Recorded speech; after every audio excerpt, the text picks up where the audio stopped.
Guys, this is number 3 out of 3.5. And the directions on the problem ask us to give the equations of any vertical, horizontal, or oblique asymptotes for the graph of the rational function. So just to give you a heads up, we're not going to have any of the obliques, okay? So there wouldn't be an oblique. You know what? Actually, there may be an oblique. And I'll show you how to find that out. Okay, I didn't realize I put that in there. But no worries, we'll figure it out together. Okay, so the first part says, let's see if we can find the vertical asymptote, the VAs, right? Okay, so to find the vertical asymptotes, what we do is we're going to take the denominator, which is x plus 5. We're going to set it equal to 0, and we're going to solve for x. And so x is going to be equal to negative 5. This will be our vertical asymptote, okay? Now, the horizontal asymptote. So the horizontal asymptote, what we have to do is we have to look at the degrees of the top and the degrees of the bottom.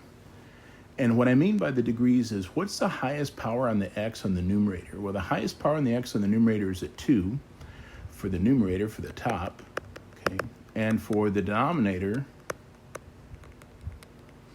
the degree is 1, and anytime the top one is greater than the denominator, there is no horizontal asymptote, okay? Now what we're going to do, we're going to see if we can find the oblique.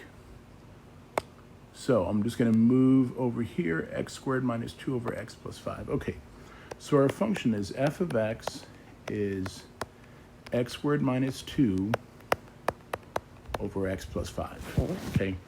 And what we're going to do, we're going to use synthetic division. So I'm dividing by x plus 5. Remember, if I'm dividing by x plus 5, I'm going to put a minus 5 over here, right?